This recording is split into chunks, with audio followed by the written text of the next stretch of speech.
It is not even convenient at this point. It is half of the whole electorate that are turning out to vote early. Lines on election day will be shorter than ever before. Why? Well, I think there's two reasons for it. There's parallel trends. One is that the AEC has made it easier for us to vote before election day. This is part of the contract that we have with the government. If they're going to make us vote under compulsory voting laws, they have to make it easy for us. And that's why we have postal voting, we have pre-poll voting. If you're in a capital city anywhere around the world, you can turn up and vote at your local embassy. I think the more important trend, though, is that we are just so disengaged. The campaigns know that. This has been a lacklustre campaign from both major parties. They know that most of us have made up our minds. They know that the minute pre-poll voting opens, a lot of us are rushing out the door to get the vote done, move on from this election. It makes you wonder, doesn't it, Jill, whether it'll change the nature of election campaigns. When people are voting early, I mean, what's the point in announcing your costings 2 days before polls? I think we're seeing that already. And if the parties were more cynical, and they are quite cynical, but I think they're probably thinking, well, if you're going to turn out to vote early, then what do you want from us? We're not going to give you a splashy campaign with promises, detailed policy, costings. You're going to turn up anyway. We'll just play it safe and minimise risk. I guess in another way it's good because it's people reflecting on a whole term in Parliament rather than just on a few weeks of campaigning. Yeah, I think that's absolutely the case. And that for those of us who are, interested in politics, that's why we're here, that's why we're watching the news, these campaigns can feel a little bit underwhelming. What are we here for?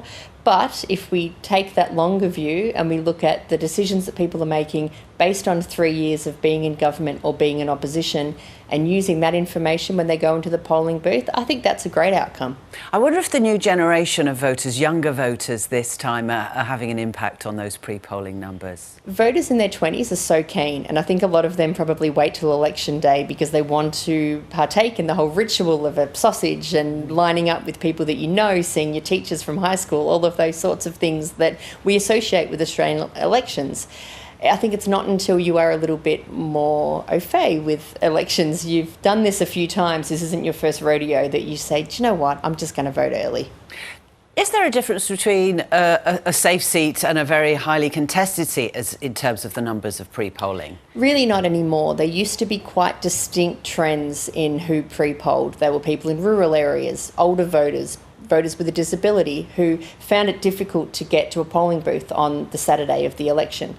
Now that we're looking at 50%, those differences are really washed out. And as we see pre-poll numbers come in tomorrow, they will probably look a little bit more conservative, a little bit more liberal leaning than election day votes because of that trend that has, dominated Australian elections for decades.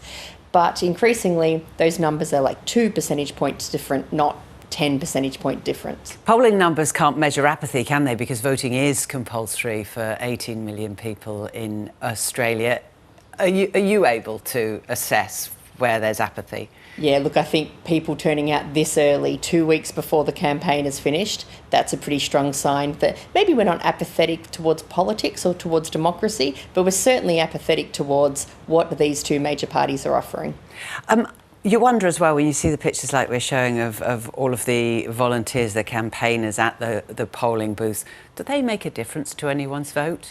I think it's less that they make a difference and more that you can't not be there, because if you're not there and all of your opponents are there, then you may miss out on 50 or 100 votes, and in a close election that can be a huge, that can make a huge difference. It also matters for helping us direct our preferences. Voting in Australia is deeply confusing. If we grew up with it, we're sort of used to it. If you've just moved to Australia, compulsory preferential voting is quite baffling and really complicated. So how to vote cards on election day, whether that's pre-polling or election day proper, help us to cast a formal ballot that gets counted at the end of the night. That's interesting. So they hand those out, do they? Or they just stop for conversations? They do hand out. Often they like a chat as well, but they do hand out preferences. Now, those preferences that they give you, they help benefit their preferred candidates. So take them with a grain of salt, but in terms of filling out an accurate ballot that will be counted, that won't be deemed informal and thrown out, they're really important. And do they also get a gauge on how well their candidate is doing? That's a great question. I think vibes on polling day are really useful. And if you turn up to vote, whether that's again pre-polling or on election day, and you see lots of volunteers for your preferred candidate, it's probably a pretty good bet.